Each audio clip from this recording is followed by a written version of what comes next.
Capítulo 4. ¿Sobrevivimos a la muerte? Antes de que podamos discutir provechosamente si continuamos existiendo después de la muerte, conviene aclarar en qué sentido un hombre es la misma persona que fue ayer. Los filósofos solían pensar que había sustancias definidas, el alma y el cuerpo, cada una de las cuales duraba de día a día, que un alma, una vez creada, continuaba existiendo por siempre, mientras que el cuerpo cesaba temporalmente desde la muerte hasta la resurrección del mismo.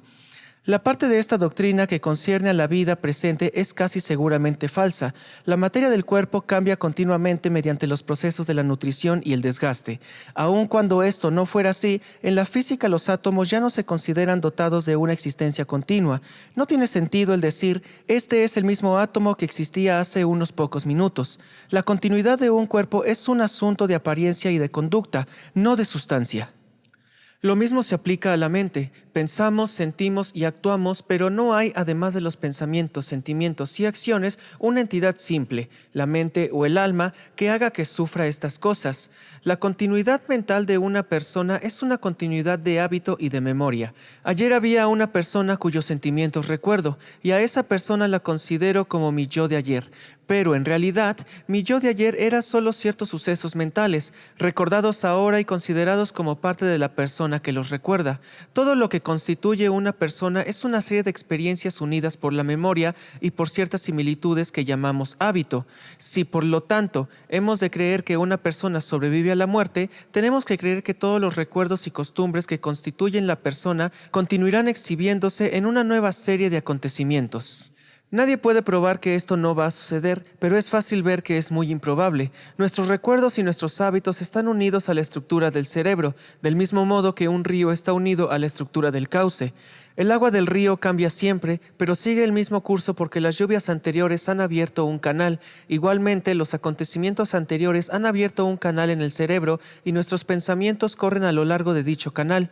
Esta es la causa de los recuerdos y de los hábitos mentales, pero el cerebro, como estructura, se disuelve con la muerte y por lo tanto es de esperar que la memoria se disuelva también.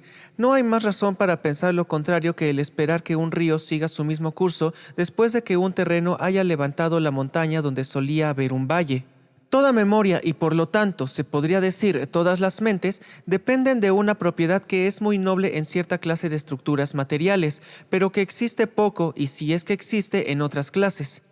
Es la propiedad de formar hábitos como resultado de sucesos similares frecuentes. Por ejemplo, una luz brillante hace que se contraigan las pupilas de los ojos, y si repentinamente se pasa una luz ante los ojos de un hombre y al mismo tiempo se hace sonar un gong, finalmente solo el sonido del gong hará que se contraigan sus pupilas. Esto ocurre con el cerebro y el sistema nervioso, es decir, con una cierta estructura material. Se verá que hechos exactamente iguales explican nuestra respuesta al lenguaje y nuestro uso de él, los recuerdos y las emociones que estos despiertan, nuestra conducta moral o inmoral y en realidad todo lo que constituye nuestra personalidad mental, excepto la parte determinada por la herencia. La parte determinada por la herencia pasa a la posteridad, pero no puede en el individuo sobrevivir a la desintegración del cuerpo. Así, tanto las partes heredadas como las adquiridas de una personalidad están de acuerdo con nuestra experiencia, unidas con las características de ciertas estructuras corporales. Todos sabemos que la memoria puede quedar destruida por una lesión del cerebro, que una persona virtuosa puede hacerse viciosa mediante una encefalitis latérgica y que un niño inteligente se puede volver idiota con la carencia del yodo. En vista de tales hechos familiares, parece poco probable que la mente sobreviva con la destrucción total de la estructura del cerebro que ocurre con la mente. No son los argumentos racionales, sino las emociones los que hacen creer en la vida futura. La más importante de estas emociones es el miedo a la muerte, útil instintiva y biológicamente. Si de veras creyésemos en la vida futura, cesaríamos completamente de temer a la muerte. Los efectos serían curiosos y probablemente deplorables para la mayoría de nosotros. Pero nuestros antepasados humanos y subhumanos lucharon con sus enemigos y los exterminaron a través de muchas edades geológicas, enriqueciéndose con el valor. Por lo tanto, es una ventaja de los vencedores en la lucha por la vida el poder, en ciertas ocasiones, vencer el natural miedo de la muerte. Entre los salvajes y los animales de pugnacia instintiva basta con este fin, pero en cierta fase de desarrollo, como probaron primeramente los maometanos, la creencia en el paraíso tiene considerable valor militar como refuerzo de la belicosidad natural. Por lo tanto, debemos adquirir que los militaristas tienen razón al fomentar la creencia en la inmortalidad, suponiendo siempre que esta creencia no se haga tan profunda que cause indiferencia por los asuntos mundanales. Otra emoción que fomenta la creencia de la supervivencia es la admiración de la excelencia del hombre. Como dice el obispo de Birmingham, su mente es un instrumento superior a todo cuanto había aparecido antes de él. Conoce el bien y el mal. Puede construir la abadía de Westminster. Puede construir un aeroplano. Puede calcular la distancia del sol. Entonces, ¿puede el hombre perecer enteramente en la muerte? ¿El instrumento incomparable, su mente, se desvanece al cesar la vida?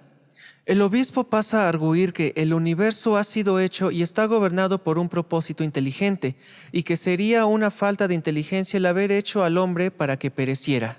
Hay muchas respuestas a este argumento. En primer lugar, se ha hallado en la investigación científica de la naturaleza que la intrusión de valores estéticos y morales ha sido siempre un obstáculo para el descubrimiento. Solía pensarse que los cuerpos celestes tenían que moverse en círculos porque el círculo es la curva más perfecta, que las especies tenían que ser inmutables, pero Dios solo creaba lo perfecto y por lo tanto no había necesidad de mejora, que no debían combatirse las epidemias como no fuera mediante el arrepentimiento, porque era un castigo del pecado, etc.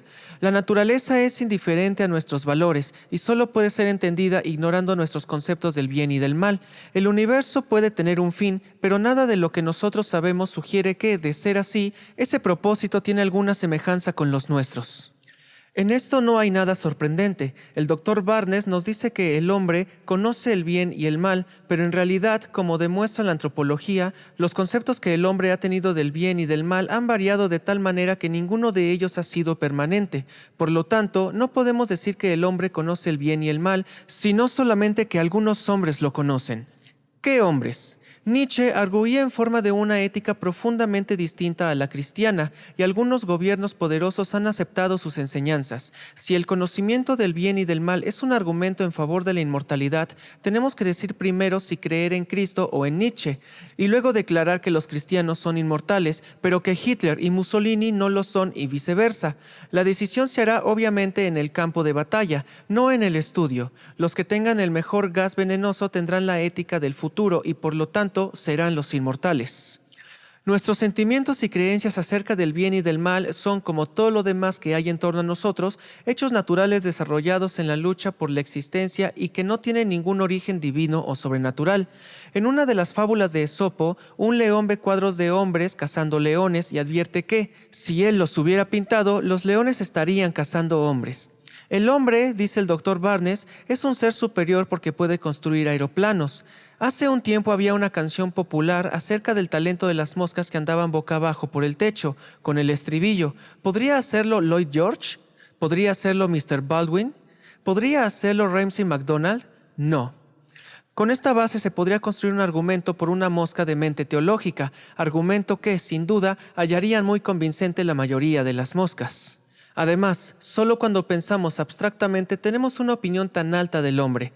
De los hombres, en concreto, la mayoría de nosotros piensa muy mal. Los estados civilizados gastan más de la mitad de sus ingresos en matar a los ciudadanos de otros estados.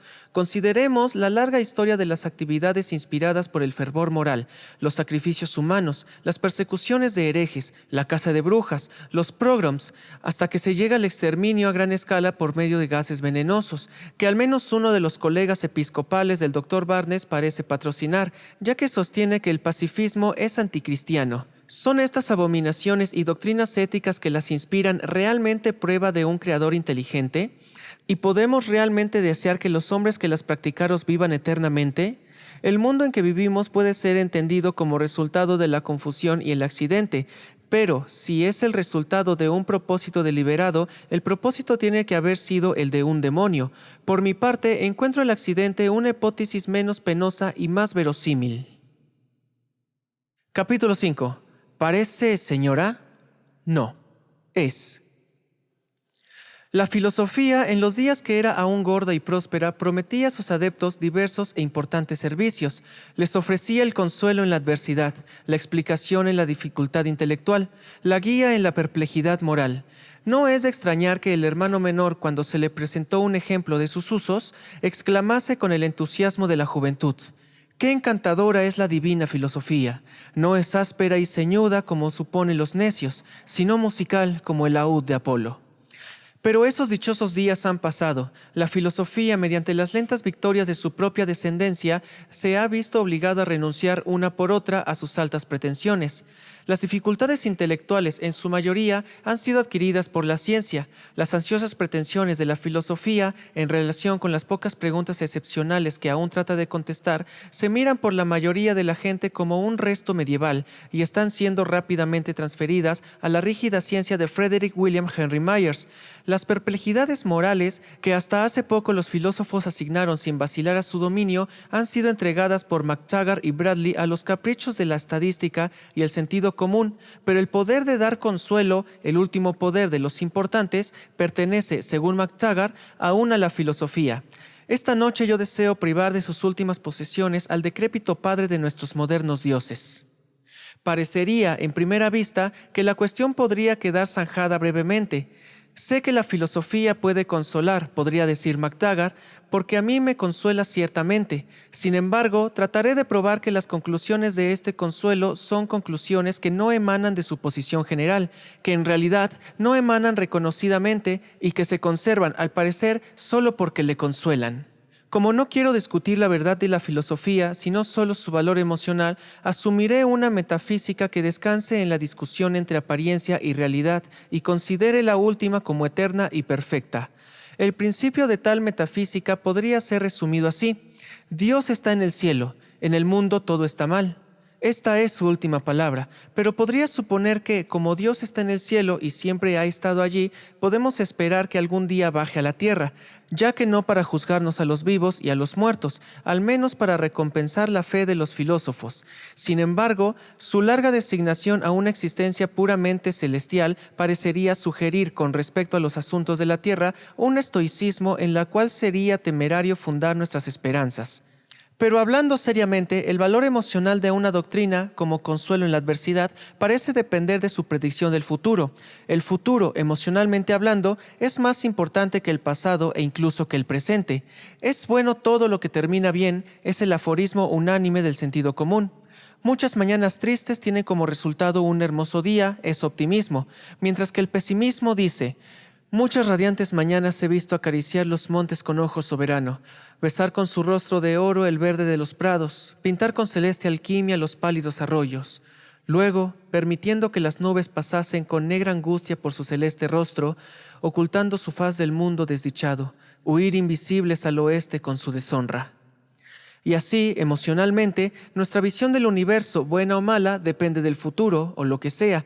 Siempre nos preocupan las apariencias y al menos que nos aseguren que el futuro va a ser mejor que el presente, es difícil ver dónde vamos a encontrar el consuelo.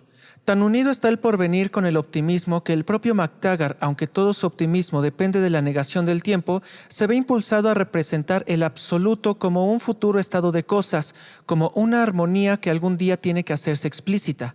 Sería poco amable seguir de cerca esta contradicción, ya que es principalmente McTaggart el que ha hecho que me dé cuenta de ella. Pero lo que sí quiero poner de manifiesto es que todo consuelo derivado de la doctrina de que la realidad es eterna y eternamente buena se deriva sola y exclusivamente de esta contradicción. Una realidad eterna no puede tener una relación más íntima con el futuro que con el pasado. Si su perfección no ha aparecido hasta ahora, no hay razón para suponer que alguna vez lo hará, e individualmente lo probable es que Dios se quede en el cielo. Podríamos, con igual propiedad, hablar de la armonía que fue explícita una vez. Es posible que mi pesar esté delante y mi dicha detrás, y es obvio el poco consuelo que eso puede darnos. Toda nuestra experiencia está unida al tiempo y no es posible imaginar una experiencia eterna, pero aun cuando fuera posible, no podríamos, sin contradicción, suponer que llegaremos a tener dicha experiencia. Toda experiencia, por lo tanto, en cuanto puede demostrarnos la filosofía, probablemente se parecerá a la experiencia que conocemos. Si ésta nos parece mala, ninguna doctrina de la realidad distinta de la apariencia puede darnos la esperanza de algo mejor. Caemos, en realidad, en un dualismo inútil. Por un lado, tenemos el mundo que conocemos, con sus acontecimientos agradables y desagradables, sus muertes, fracasos y desastres. Por el otro lado, un mundo imaginario que llamamos el mundo de la realidad, excusando, por la amplitud de la realidad, la ausencia de todos los signos de que ese mundo existe realmente. Ahora, la única base que tenemos de ese mundo de realidad es que esa habría podido ser la realidad si pudiéramos comprenderla. Pero si el resultado de nuestra construcción puramente ideal resulta tan diferente del mundo que conocemos, el mundo real, en verdad, si, además, la consecuencia de esa construcción es que nunca experimentaremos el llamado mundo de la realidad, excepto en el sentido de que ya no experimentaremos nada más, no puedo ver el resultado de los males presentes que hemos ganado con nuestra metafísica. Tomemos, por ejemplo, la cuestión de la inmortalidad. La gente desea la inmortalidad ya como una compensación de las injusticias de este mundo, ya lo cual es un motivo más respetable para tener la posibilidad de encontrar después de la muerte a los seres queridos. Este último deseo lo sentimos todos, y si la filosofía fuera capaz de satisfacerlo, le quedaríamos muy agradecidos. Pero la filosofía, a lo sumo, solo puede asegurarnos que el alma es una realidad eterna. El tiempo en que esta realidad pudiera manifestarse no viene al caso, y no hay en tal doctrina una inferencia legítima de la existencia después de la muerte. Keats puede lamentar aún: «Nunca volveré a verte, ni gozaré jamás del mágico poder del amor irreflexivo». Y no le consolará mucho que le digan que aquella hermosa criatura de una hora no es una frase metafísicamente exacta. Sigue siendo cierto que vendrá el tiempo y se llevará mi amor, y que este pensamiento es igual que una muerte que no puede elegir sino llorar por tener lo que teme perder. Y eso ocurre con todas las partes de las doctrinas de una realidad eternamente perfecta. Lo que ahora parece malo, y la lamentable prerrogativa del mal es que parecerlo es serlo, lo que ahora se manifiesta malo puede seguir siéndolo por lo que sabemos eternamente para atormentar a nuestros últimos descendientes. Y en tal doctrina no hay, en mi entender, el menor vestigio de consuelo. Es cierto que el cristianismo y todos los optimismos anteriores han representado al mundo como eternamente rígido por una providencia benéfica y por ello metafísicamente buena, pero esto ha sido, en el fondo, solo un medio de probar la futura excelencia del mundo, de probar, por ejemplo, que los buenos serían dichosos después de la muerte. Siempre ha sido una deducción ilegítimamente hecha, claro está, la que ha dado consuelo. Es un buen hombre y terminará bien. Puede decirse, en realidad, que hay consuelo en la mera doctrina abstracta de que la realidad es buena. Yo no acepto la prueba de esta doctrina, pero aunque sea cierta, no comprendo por qué debe ser consoladora, pues la esencia de mi argumento es que la realidad, tal como la constituye la metafísica, no tiene ninguna relación con el mundo de la experiencia. Es una abstracción vacía, de la cual no se puede hacer válidamente ninguna deducción en cuanto al mundo de la apariencia, en cuyo mundo, sin embargo, están todos nuestros intereses. Incluso el puro interés intelectual del cual nace la metafísica es un interés de explicar el mundo de la apariencia, pero en lugar de explicar este mundo real, palpable y sensible, la metafísica constituye un mundo fundamentalmente diferente, tan desconectado como la experiencia real, y el mundo de la experiencia diaria no es afectada por él, y de este modo es como si no hubiera un mundo de la realidad. Si al menos se permitiera mirar el mundo de la realidad como otro mundo, como una ciudad celestial existe en los cielos, podría haber sin duda consuelo en el pensamiento de que otros han tenido la perfecta experiencia de que nosotros carecemos. Pero decirnos que nuestra experiencia, tal como la conocemos, es esa perfecta experiencia tiene que dejarnos fríos, ya que no prueba que nuestra experiencia es mejor de lo que es. Por otra parte, decir que nuestra experiencia real no es la experiencia perfecta constituida por la filosofía es cortar la única clase de existencia que puede tener la realidad filosófica, ya que Dios en el cielo no puede ser mantenido independientemente. Entonces, o nuestra experiencia existente es perfecta, lo cual es una frase vacía que deja el tema como antes, o no hay experiencia perfecta y nuestro mundo de la realidad, como nadie lo experimenta, existe solo en los libros de la metafísica. En cualquier caso, a mi parecer, no podemos hallar en la filosofía los consuelos de la religión. Hay, claro está, varios sentidos en los cuales sería absurdo negar que la filosofía puede consolarnos. Podemos hallar que el filosofar es un medio agradable de pasar el tiempo. En ese sentido, el consuelo derivado puede, en casos extremos, ser comparable al de la bebida como medio de pasar las veladas. También podemos tomar la filosofía estéticamente, como es probable que la mayoría de nosotros toma a Spinoza. Podemos usar la metafísica como la poesía y la música, como un medio de producir un estado de espíritu, de darnos una cierta perspectiva del universo, una cierta actitud hacia la vida, valorándose el estado de espíritu resultante de acuerdo con el grado de la emoción poética despertada, no en proporción de la verdad de las creencias mantenidas. En realidad, nuestra satisfacción parece ser en estos estados de espíritu todo lo contrario de la afirmación del metafísico. Es la satisfacción de olvidar el mundo real y sus males y persuadirnos por el momento de la realidad de un mundo que hemos creado nosotros mismos. Esta parece ser una de las razones por las cuales Bradley justifica la metafísica. Cuando la poesía y el arte y la religión, dice, hayan cesado totalmente de interés y cuando ya no muestren ninguna tendencia a luchar por los problemas fundamentales y llegar a un acuerdo con ellos, cuando el sentido del misterio y encanto ya no arrastren a la mente a vagar el rumbo y amar a Dios. ¿Sabe qué? Cuando, en breve, el crepúsculo no tenga encanto, entonces la metafísica carecerá de valor. Lo que la metafísica nos hace en este aspecto es, esencialmente, lo que la tempestad, por ejemplo, hace por nosotros. Pero su valor en este aspecto es completamente independiente de su veracidad. No valoramos la tempestad porque la magia del próspero nos relacione con el mundo de los espíritus y, estéticamente, no valoramos la metafísica porque nos informe de un mundo del espíritu. Y este pone de relieve la diferencia esencial entre la satisfacción estética que yo concedo y el consuelo religioso que yo niego a la filosofía. Para la satisfacción estética, la convicción intelectual es innecesaria y por lo tanto podemos elegir al buscar esa satisfacción la metafísica que nos dé la mayor cantidad. Por el contrario, para el consuelo religioso la creencia es esencial y yo afirmo que no obtenemos consuelo religioso de la metafísica en que creemos. Sin embargo, es posible introducir un refinamiento en el argumento adoptando una teoría más o menos mística de la emoción estética. Puede afirmarse que, aunque nunca podemos experimentar totalmente la realidad como realmente es, algunas experiencias se acercan a ella más que otras, y tales experiencias, puede decirse, son las dadas por el arte y la filosofía. Y bajo la influencia de las experiencias que el arte y la filosofía nos dan a veces, parece fácil adoptar este criterio. Para los que tienen la pasión metafísica, probablemente no hay emoción tan rica y bella, tan completamente deseable como la del sentido místico que la filosofía nos da a veces, de un mundo transformado por la visión beatífica, como dice nuevamente Bradley. Unos de un modo, otros de otros. Parecemos entrar en contacto y tener comunión con lo que está más allá del mundo visible. En varios modos, hallamos algo más alto que nos sostiene y humilla, que nos purifica y sostiene. Y, en el caso de ciertas personas, el esfuerzo intelectual para comprender el universo es un medio principal de experimentar así la divinidad. Y al parecer, continúa, esta es otra razón para que algunas personas persigan el estudio de la verdad fundamental. Pero ¿no es igualmente una razón para esperar que esas personas no hallen la verdad fundamental? Sí, en realidad, la verdad fundamental tiene alguna semejanza con las doctrinas expresadas en apariencia y realidad. Yo no niego el valor de la emoción, pero sí niego que, hablando estrictamente, sea, en cualquier sentido peculiar, una visión beatífica o la experiencia de la divinidad.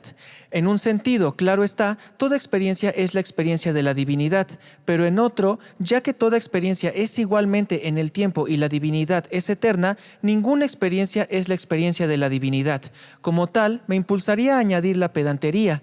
El abismo entre apariencia y realidad es tan profundo que no tenemos base, por lo que yo pueda ver, para considerar alguna experiencia más cercana que otra a la perfecta experiencia de la realidad. El valor de la experiencia en cuestión tiene, por lo tanto, que basarse completamente en su cualidad emocional y no, como parece sugerir Bradley, en ningún grado superior de verdad que podamos atribuirles. Pero, si es así, son a lo sumo los consuelos del filosofar, no de la filosofía. Constituyen una razón de buscar la verdad fundamental, ya que son flores que hay que cortar en el camino, pero no constituyen un premio de su logro, ya que todo indica que las flores crecen solo al comienzo del camino y desaparecen mucho antes de haber llegado al fin de nuestro viaje. El criterio que patrocino no es individualmente inspirador, ni siquiera un criterio que, si se aceptase generalmente, fomentaría el estudio de la filosofía. Podría justificar mi ensayo, si quisiera hacerlo, con la máxima, donde todo está podrido, es valor de hombres el gritar que el pescado huele mal. Pero prefiero sugerir que la metafísica, cuando trata de llenar el lugar de la religión, ha equivocado realmente su función. Admito que pueda ocupar ese lugar, pero lo hace, a mi entender, a expensas de ser mala metafísica. ¿Por qué no admitir que la metafísica, como la ciencia, está justificada por la curiosidad intelectual y debe ser guiada solamente por la curiosidad intelectual? El deseo de hallar consuelo en la metafísica ha producido, tenemos que reconocerlo, una gran cantidad de razonamientos falsos y de deshonestidad intelectual.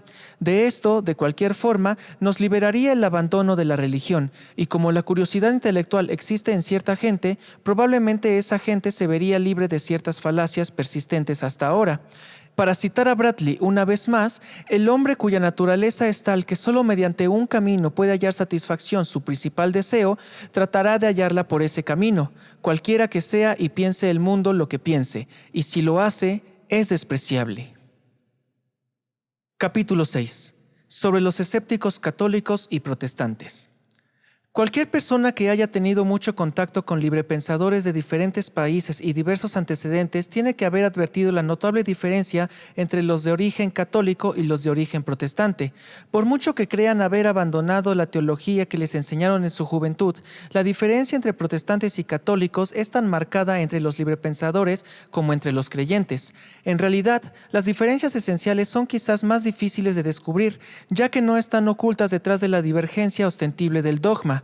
Hay, claro está, una dificultad que es que la mayoría de los protestantes ateos son ingleses o alemanes, mientras que la mayoría de los católicos son franceses, y los ingleses que, como Gibbon, han tenido un íntimo contacto con el pensamiento francés, adquieren las características de los librepensadores franceses a pesar de su origen protestante. Sin embargo, siguen existiendo la diferencia y sería interesante tratar de averiguar en qué consiste.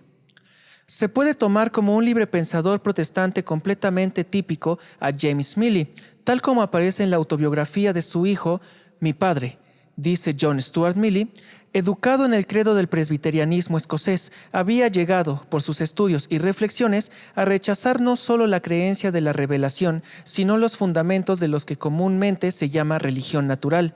El rechazo de mi padre de todo cuanto se llama creencia religiosa no era, como podría suponer muchos, esencialmente un asunto de lógica y prueba. Sus razones eran morales aún más que intelectuales. Hallaba imposible creer que un mundo tan lleno de males era la obra de un autor dotado de infinito poder, de bondad y virtud perfecta. Su aversión a la religión en el sentido usualmente dado al término era igual de la de Lucrecio. La miraba con los sentidos debidos no solo a una mera ilusión mental engañosa, sino a un gran mal moral. Habría sido completamente inconsecuente con las ideas del deber que tenía mi padre dejarme que adquiriese impresiones contrarias a sus convicciones y sentimientos con respecto a la religión. Desde el primer momento me inculcó que la manera en la que nació el mundo era un tema del cual no se sabía nada. Sin embargo, no había duda de que James Milley siguió siendo protestante. Me enseñó a tener el mayor interés con la Reforma, como la contienda grande y decisiva contra la tiranía sacerdotal en favor de la libertad de pensamiento. En todo esto, James Milley solo llevaba adelante el espíritu de John Knox. Era un no conformista, aunque de una secta extrema, y conservaba la sinceridad moral y el interés de la teología que distinguió a sus precursores. Los protestantes desde el principio se distinguieron de sus contrarios por lo que no creían. El abandonar un dogma es más, por lo tanto, meramente llevar el movimiento una etapa adelante. El fervor moral es la esencia del asunto. Esta es solo una de las diferencias distintivas entre la moralidad protestante y la católica. Para el protestante, el hombre excesivamente bueno es el que se opone a las autoridades y las doctrinas recibidas. Como Lutero en la Dieta de Worms, el concepto protestante de la bondad es algo individual y aislado. A mí me educaron como protestante y uno de los textos que más inculcaron en mi mente juvenil fue: no seguirás a una multitud para hacer el mal. Me doy cuenta de que, hasta ahora, este texto influye en mis actos más graves. El católico tiene un concepto completamente diferente de la virtud. Para él, la virtud es un elemento de sumisión, no solo de la voz de Dios revelada en la conciencia, sino a la autoridad de la Iglesia como depositaria de la revelación. Esto da al católico un concepto de la virtud mucho más social que el del protestante y hace el tirón mucho mayor cuando rompe la unión con la Iglesia. El protestante que abandona la secta protestante particular en que había sido educado hace solamente lo que los fundadores de aquella secta hicieron no hace mucho, y su mentalidad está adaptada a la fundación de una nueva secta. El católico, por el contrario, se siente perdido sin el apoyo de la Iglesia. Puede, claro está, unirse a una institución como el de los masones, pero permanece consciente de todos modos de la rebeldía desesperada y generalmente queda convencido, por lo menos subconscientemente, de que la vida moral está confinada a los miembros de la Iglesia, de modo que para el libre pensador se han hecho imposibles las más altas clases de virtud. Esta convicción actúa de modos distintos conforme a su temperamento. Si tiene una disposición fácil y alegre, disfruta lo que William James llama una vocación moral. El más perfecto ejemplo de este tipo de Montaigne, que se permitió también una vacación intelectual en forma de hostilidad a sistemas y deducciones, los modernos no se dan siempre cuenta de hasta qué punto el Renacimiento fue un movimiento antiintelectual. En la Edad Media se acostumbraba a probar las cosas. El Renacimiento inventó la costumbre de observarlas. Los únicos silogismos que Montaigne mira con benevolencia son los que prueban la negativa particular, como, por ejemplo, cuando utiliza su erudición para demostrar que no todos los que murieron como Arrío eran heréticos. Después de enumerar varios hombres malos que murieron de esta manera o de manera parecida, prosigue. Pero como Ireneo resulta afortunado, el propósito de Dios es enseñarnos que los buenos tienen algo más que esperar y los malos algo más que temer que la buena o la mala fortuna de este mundo. Parte de esta antipatía por el sistema ha seguido siendo característica del católico en contradicción con el librepensador protestante. La razón es, de nuevo, que el sistema de la teología católica es tan importante que no permite al individuo, a menos que posea una fuerza heroica, establecer otro en competencia con él. Por lo tanto, el librepensador católico tiende a evitar la solemnidad tanto moral como intelectual, mientras que el librepensador protestante se inclina a ambas. James Milley enseñó a su hijo que la pregunta ¿quién me hizo a mí? No podía ser respondida, porque carecíamos de experiencia o información auténtica para responder a ella, y que cualquier respuesta solo retrasa la dificultad, ya que se termina preguntando ¿quién hizo a Dios? Compárese esto con lo que Voltaire decía acerca de Dios en el Diccionario Filosófico. El artículo «Dios» en esta obra comienza del modo siguiente. Durante el reinado de Arcadio, Logomacos, profesor de teología en Constantinopla, fue a Escitia y se detuvo a pie de Cáucaso, en las fértiles llanuras de Sifirim, en la frontera de Cólquida. El ilustre anciano Don Dindag estaba en su gran salón, entre su inmenso redil y su vasto granero. Estaba arrodillado con su esposa, sus 5 hijos y sus 5 hijas, sus familiares y criados, y después de una comida ligera, todos ellos cantaban las alabanzas de Dios. El artículo continúa de igual manera y termina con la conclusión. Desde entonces resolví no discutir jamás. Uno no puede imaginar una época en que James Milley resolviera no discutir más ni un tema, aunque hubiera sido menos sublime que hubiera ilustrado con una fábula. Tampoco podría haber practicado el arte de la impertinencia hábil como hace Voltaire. Cuando dice de Leibniz, declaró en el norte de Alemania que Dios solo podía hacer un mundo. O comparar el fervor moral con que James Milley afirmó la existencia del mal con el siguiente pasaje en el cual Voltaire dice la misma cosa. Negar que existe el mal pudo haber sido dicho en un tono de broma por un lóculo que tiene buena salud y durante una buena comida en compañía de sus amigos y su amante en el salón de Apolo, pero que mire por una ventana y verá a algunos miserables seres humanos, que tenga fiebre y entonces él será también miserable. Montaigne y Voltaire son los ejemplos supremos de los escépticos alegres. Sin embargo, muchos librepensadores católicos han distado de ser alegres y siempre han tenido la necesidad de una rígida fe y una iglesia directora. Tales hombres se hacen a veces comunistas. El ejemplo supremo de ello es Lenin. Lenin tomó su fe de un librepensador protestante, pues los judíos y los protestantes no se distinguen mentalmente, pero sus antecedentes bizantinos les impulsaron a crear la Iglesia como la encarnación visible de la fe. Un ejemplo menos triunfante de la misma tentativa es Augusto Comte. Los hombres de su temperamento, a menos que tengan una fuerza anormal, pronto o tarde vuelven a caer en el seno de la Iglesia. En el reino de la filosofía, Santayana constituye un ejemplo muy interesante, pues amó siempre la ortodoxia en sí, pero siempre anheló una forma menos odiosa intelectualmente de la proporcionada por la Iglesia católica. Le gustó siempre en el catolicismo la institución de la Iglesia y su influencia política. Le gustaba, hablando en gran sentido general, lo que la Iglesia había tomado de Grecia y de Roma, pero no lo que la Iglesia había tomado de los judíos, incluso, claro está, lo que debe a su fundador. Habría deseado que Lucrecio hubiera logrado fundar la Iglesia basada en los dogmas de Demócrito, pues el materialismo habría atraído siempre a su intelecto y, al menos en sus primeras obras, estaba más cerca de adorar la materia que de conceder esta distinción a cualquier otra cosa. Pero luego parece haber llegado a sentir que cualquier iglesia que existía realmente es preferible a una iglesia confinada al reino de la esencia. Sin embargo, Santayana era un fenómeno excepcional y apenas se encaja en cualquiera de nuestras modernas categorías. Es realmente prerrenacimiento, y si está de acuerdo con algo es con los gibelinos, a quienes Dante halló padeciendo en el infierno por su adhesión a las doctrinas de Epicuro. Este criterio está, sin duda, reforzado por la nostalgia del pasado que un renuente y prolongado contacto con Estados Unidos estaba destinado a producir un temperamento español. Todo el mundo sabe cómo George Eliot enseñó a Frederick Williams Henry Myers que no hay Dios, que sin embargo debemos ser buenos. George Eliot en esto es el tipo de librepensador protestante. Se puede decir, hablando en sentido general, que los protestantes les gusta ser buenos y han inventado la teología con el fin de serlo, mientras que a los católicos les gusta ser malos y han inventado la teología con el fin de que sus vecinos sean buenos. De ahí el carácter social del catolicismo y el carácter individual del protestantismo. Jeremy Bentham, un tipo librepensador protestante, consideraba que el mayor de los placeres es el placer de la autoaprobación. Por lo tanto, no se sentía inclinado a comer o a beber en exceso, a vivir relajadamente o a robar a su vecino, porque ninguna de estas cosas le habría dado ese exquisito placer que compartía con Jack Horner, pero no con tanta facilidad, ya que tuvo que renunciar para ello al pastel de Navidad. En Francia, por el contrario, la moralidad ascética fue la que se quebrantó primero. La duda teológica vino después y como una consecuencia. Esta distinción es probablemente nacional más que de credos.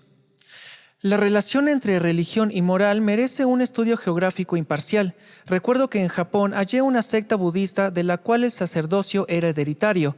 Yo pregunté cómo era así, ya que generalmente los sacerdotes budistas son célibes. Nadie me informó, pero al fin hallé los hechos en un libro. Al parecer, la secta había comenzado con la doctrina de la justificación por la fe, y había deducido que mientras la fe se mantuviera pura, el pecado carecía de importancia. Por consiguiente, el sacerdocio decidió pecar, pero el único pecado que les tentaba era el matrimonio. Desde aquel día hasta la fecha, los sacerdotes de la secta vivieron vidas impecables, pero se casaron. Quizás si a los norteamericanos se les pudiera hacer creer que el matrimonio es un pecado, no sintieran ya la necesidad del divorcio. Quizás la esencia de un prudente sistema social es llamar pecado a varios actos inofensivos, pero tolerar a los que los cometen. Yo he tenido que hacer esto al tratar con los niños. Todo niño desea en un tiempo ser travieso, y, si se les ha educado racionalmente, solo puede satisfacer el impulso de la travesura mediante algún acto realmente dañino, mientras que si se les enseña que es malo jugar a las cartas en domingo o, alternativamente, comer carne el viernes, puede satisfacer el impulso de pecar sin hacer daño a nadie. Yo no digo que en la práctica actúe guiándome por este principio. Sin embargo, el caso de la secta budista de que hablé sugiere ahora que podría ser prudente el hacerlo. No sirve de nada insistir en demasiada rigidez en la distinción que hemos estado tratando de hacer entre librepensadores, protestantes y católicos. Por ejemplo, los enciclopedistas y filósofos de fines del siglo XVIII eran tipos protestantes, y Samuel Butler debo considerarlo, aunque con cierta vacilación, como un tipo católico. La principal distinción que uno advierte es que en el tipo protestante la devastación de la tradición es principalmente práctica. El típico librepensador protestante no tiene el menor deseo en hacer nada que no aprueben sus vecinos, aparte de su defensa de las opiniones heréticas. Home Life with Herbert Spencer, de Two, uno de los dos libros más deliciosos que existen, menciona la común opinión que merecía dicho filósofo. De él no se puede decir nada, aparte de que tiene una buena moral. No sé si habría ocurrido a Spencer, a Bentham o a los Millis. o a cualquiera de los otros librepensadores británicos que mantenían en sus obras que el placer es el fin de la vida. No se les habría ocurrido, digo, a ninguno de aquellos hombres buscar el placer en sí, mientras que el católico que hubiera llegado a la misma conclusión se habría dedicado a vivir de acuerdo con sus ideas. Hay que decir en este aspecto que el mundo cambia. El librepensador protestante del presente puede tomarse libertades tanto en el pensamiento como en la acción, pero esto es solo un síntoma de la decadencia general del protestanismo. Antiguamente, el librepensador protestante habría sido capaz de dedicarse en abstracto en favor del amor libre y, sin embargo, vivir toda su vida en estricto celibato. Opino que el cambio es el lamentar. Las grandes épocas y los grandes individuos han surgido del derrumbamiento del sistema rígido. El sistema rígido ha dado la disciplina y coherencia necesaria, mientras que su derrumbamiento ha liberado la necesaria energía. Es un error suponer que las admirables consecuencias logradas en el primer momento del derrumbamiento pueden continuar indefinidamente. Sin duda el ideal es una cierta rigidez de acción, más una cierta plasticidad de pensamiento, pero esto es difícil de lograr en la práctica excepto durante los breves periodos de transición. Y parece probable que, si las viejas ortodoxias decaen, surjan nuevos códigos rígidos de las necesidades de conflicto. Habrá bolcheviques ateos en Rusia que arrojarán dudas acerca de la divinidad de Lenin e inferirán que no es malo amar a los propios hijos. Habrá en China ateos del Kuomintang y tendrán sus reservas de Sun Yat-sen y un escaso respeto por Confucio. Yo temo que la decadencia del liberalismo haga cada vez más difícil a los hombres la no adhesión a un credo combatiente. Probablemente las diversas clases de ateos tendrán que unirse en una sociedad secreta y volverán a los métodos inventados por Bailey en su diccionario. Hay, de todos modos, el consuelo de que la persecución de la opinión tiene un admirable efecto sobre el estilo literario.